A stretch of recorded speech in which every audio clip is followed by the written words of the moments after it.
We provide you the platform to turn your dreams into reality. Give wings to your aspirations with KR Mangalam University.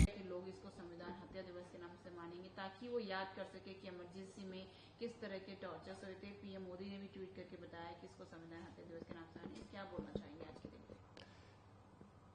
संविधान की हत्या की गई इस दिन, लोकतंत्र को पैरों तले कुचल दिया गया। आज जो संविधान लेके घूमते हैं वो याद करें, यही कांग्रेस थी जिसके डीएनए में तानाशाही है और अपनी कुर्सी बचाने के लिए, सत्ता में बने रहने के लिए पूरे देश में लोकतंत्र को रौंदने का, पीसने का, कुचलने का काम अगर किया था तो श्रीमती इंदिरा गांधी जी ने किया था। आज भी याद है मुझे वो काला दिन, 50 साल हो गए। मैं तो तब 16 साल का था।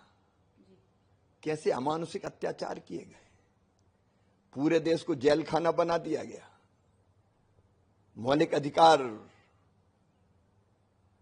समाप्त कर दिए गए, जिसको चाहो पकड़ो जेल में डाल दो, अभिव्यक्ति की स्वतंत्रता कुचल दी गई, छीन ली गई, प्रेस पे ताले डल गए थे। केवल नेताओं को जेल में नहीं डाला, उस समय प्रेस के साथ भी जो सुलूक हुआ, लोकतंत्र के आधार स्तंभ को भी कुचलने का काम किया, केवल इसलिए कि मैं ही सत्ता में रहूंगी, ना न्यायपालिका की सुनूंगी, ना संविधान की सुनूंगी, और जो आवाज उठाएगा वो जेल में जाएगा, कुचल दिया जाएगा। कई परिवार तबाह और बर्बाद हो गए, साधारण कार्यकर्ताओं को जेल में डाल दिया गया, उनके घर और परिवार बर्बाद हो गए। मुझे याद है हसमत वारसी हमारे जनसंघ के नेता थे, मैं तो छोटा था, भोपाल सेंट्रल जेल में मैं भी बंद था। वो बीमार हुए, हम लोग गिड़गिड़ाते रहे, पेट में उनके भयानक दर्द था, 3-4 दिन वो तड़पते रहे, उनको इलाज की सुविधा नहीं मिली, और बाद में जब एकदम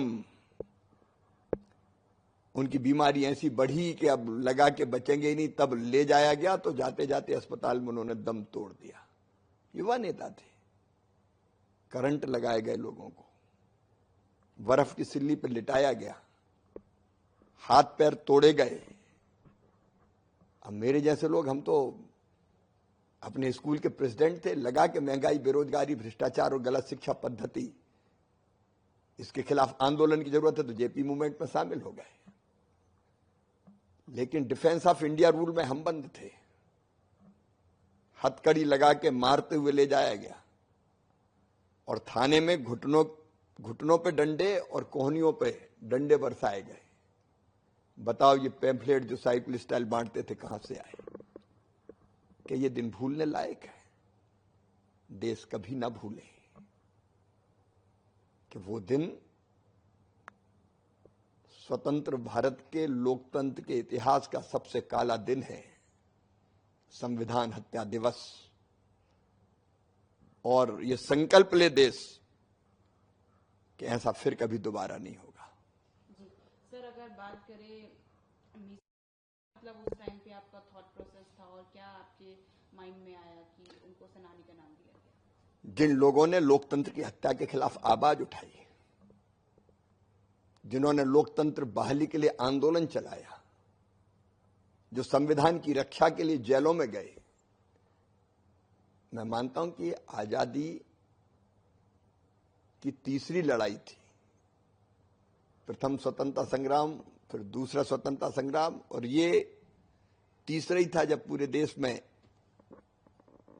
आपातकाल लगा के दमन चक्र चलाया गया। तो उन्होंने बहुत कुर्बानी दी। मैं बताया, कई के छोटे मोटे कारोबार करते थे, व्यापार ठप हो गया, बीमार हो गए। अब मेरी दादी माँ, मैं जेल में था, तो जेल में गया तो बीमार हो गई, लड़का जेल चला गया और बाद में उनकी मृत्यु हो गई। कई ऐसे नेता थे जिनके परिवार में मृत्यु हो गई, उनको अंतिम दर्शन के लिए नहीं जाने दिया। तो जिनने लोकतंत्र की रक्षा के लिए आवाज उठाई, उनको लोकतंत्र सेनानी कहना ही चाहिए, उनका सम्मान करना चाहिए। इसलिए मुख्यमंत्री रहते हुए मध्य प्रदेश में हमने किया था।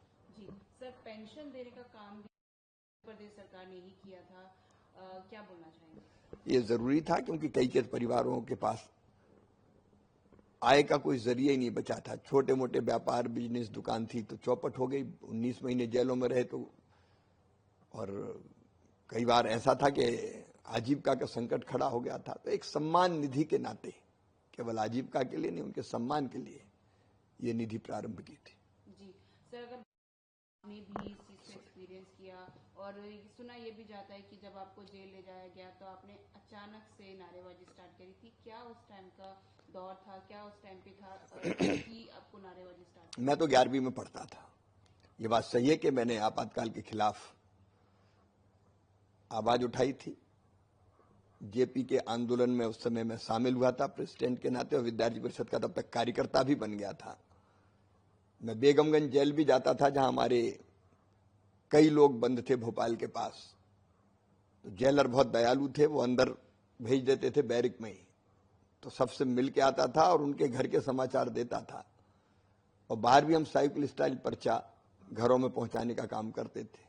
साइकिल स्टाइल ही पर्चे हो पाते थे, कहीं छप तो सकते नहीं थे। एक दिन पुलिस ने, मेरे घर का भी घर का था, किराए के कमरे पर रहते थे, पढ़ने आए थे गांव से।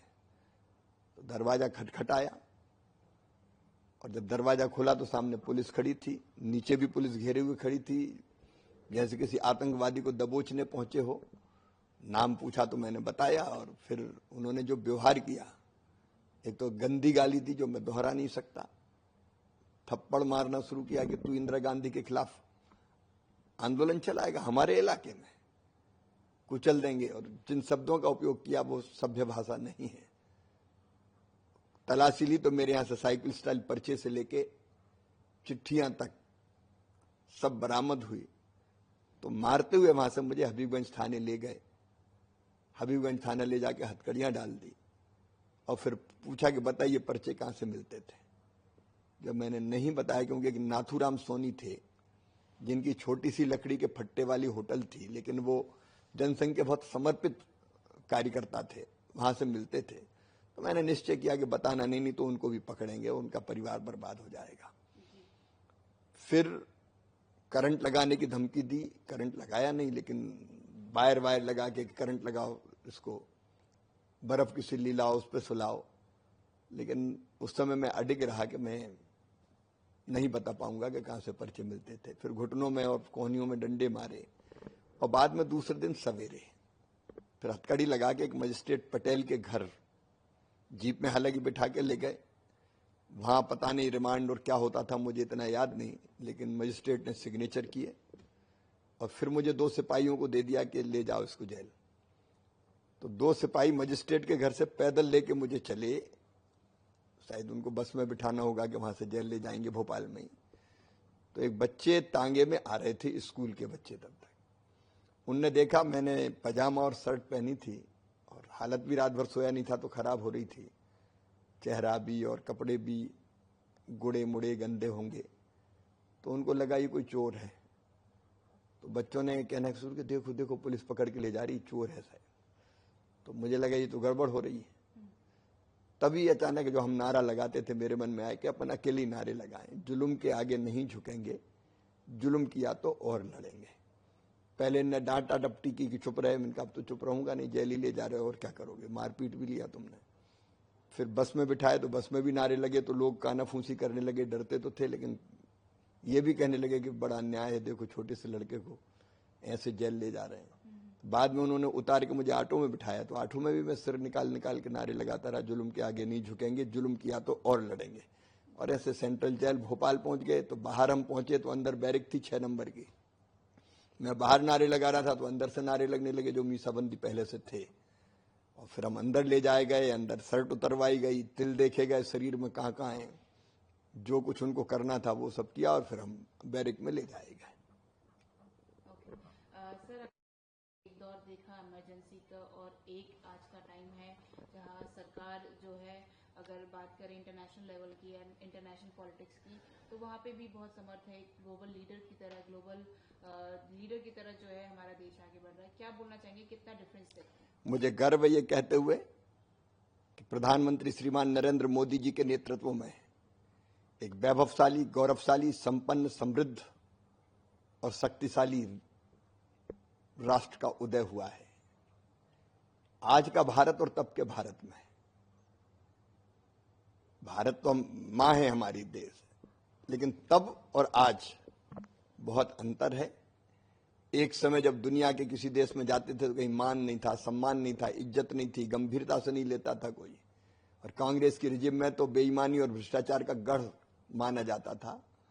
लेकिन आज जहां जाएं दुनिया के किसी कोने में, तो भारतीय सुनते ही एक अलग सम्मान का भाव हमारे नागरिकों के प्रति पैदा होता है। हम दुनिया की चौथी सबसे बड़ी अर्थव्यवस्था बन चुके हैं। उनको पीछे छोड़ दिया जिन्होंने कभी हम पे राज्य किया था। हर दिशा में भारत आज प्रगति कर रहा है, विकास कर रहा है, गर्व से हम भरे हुए हैं। और किसी ने अगर आंख उठा के भारत माता की तरफ देखा तो फिर उनको अंजाम भुगतना पड़ा है। चारों तरफ प्रगति हो रही है और सबसे बड़ी बात यह है कि लोकतंत्र बीजेपी की जड़ों में है, माटी में है, डीएनए में है। तानाशाही कांग्रेस के और लोकतंत्र बीजेपी। मुझे गर्व है कहते हुए मंत्री के रूप में, जब कैबिनेट के अंदर हम बैठते हैं तो प्रधानमंत्री जी पूछते हैं कि बताओ और कोई विषय है क्या। हर एक मंत्री से बोलो तुम्हें कुछ कहना है क्या। जब इंदिरा जी थी तब कोई बोल सकता था, किसी की हिम्मत थी क्या। लोकतांत्रिक प्रक्रियाओं के माध्यम से सारी चीजें तय होती है और देश बढ़ रहा है, खुली हवा में सांस ले रहा है। नौजवान आत्मविश्वास से भरे हुए हैं। हमारी आर्थिक विकास दर हो, हमारे अनाज फल सब्जियों का उत्पादन हो, मेक इन इंडिया से लेके डिजिटल इंडिया तक, स्टार्टअप इंडिया से लेके स्टैंड अप इंडिया तक, महिला सशक्तिकरण से लेके ग्रामीण और शहरी विकास तक, औद्योगिकरण से लेके चारों तरफ जब हाईवे देखो आप, देख के गर्व से सीना फूल जाता है। हाईवेज हो, रेलवे के नेटवर्क हो, वंदे भारत ट्रेन से लेके अलग अलग इनोवेशन हो रहे हो, एयर कनेक्टिविटी का मामला हो, पोर्ट हो, एयरपोर्ट हो, चारों तरफ प्रगति हो रही है। देश आगे बढ़ रहा है। जी सर, एक आखिरी सवाल, क्योंकि कुछ आवाजें जो हैं उनसे माफी मांगने के लिए भी कह रही हैं, आप क्या बोलना चाहेंगे? कांग्रेस को तो माफी मांगना ही चाहिए इस पाप के लिए, अत्याचार के लिए, अन्याय के लिए, जिसमें कई लोग मारे गए। और अन्याय भी कैसे कैसे हुए। तुर्कमान गेट कौन भूलेगा, यहाँ लोग गोलियों से भून दिए गए थे। एक व्यक्ति की सनक ने तय कर दिया कि नसबंदी करो पूरे देश में, और नसबंदी के टारगेट फिक्स कर दिए गए। हर एक अफसर को जरूरी है कि इतनी इतनी तो नसबंदी करके ही आओगे, और नहीं तो वेतन नहीं, प्रमोशन नहीं, पता नहीं क्या क्या लगा दिया। तो बाकी सब काम छोड़ के अफसर मिल गया कि चलो पकड़ो, नसबंदी करो। मुझे याद है क्योंकि मैं तो 9 अप्रैल 76 को, 8-9 अप्रैल 76 को, क्योंकि रात में अरेस्ट हुआ था मैं, तब अरेस्ट हुआ था। लेकिन उसके पहले जब इमरजेंसी लग चुकी थी 75 जून में, मैंने देखा था कोई गाड़ी अगर गांव की तरफ आए तो पूरा गांव दौड़ पड़ता था, भागो, ऑपरेशन वाले आ गए, मतलब नसबंदी वाले आ गए। कोई खेतों में पड़ा है, कोई नालों में घुसा है, क्योंकि उस समय पकड़ पकड़ के बुजुर्गों की, बूढ़ों की नसबंदी कर दी गई, बच्चों की नसबंदी कर दी गई। जिसको पकड़ में आ गया उसकी नसबंदी कर दो। उस समय नारा लगता था, खेत गए चकबंदी में, मकान गया हदबंदी में, और महिला खड़ी खड़ी चिल्लाए पति गया नसबंदी में। ऐसा आतंक था। ये कोई राज था क्या? ऐसे अमानुषिक अत्याचार के लिए कांग्रेस को नाक रगड़ के माफी मांगनी चाहिए कि ये गलती हुई थी।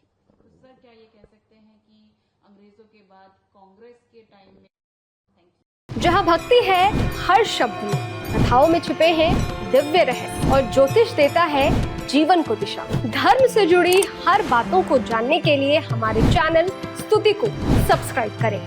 चैनल पर जाने के लिए इस लिंक पर क्लिक करें।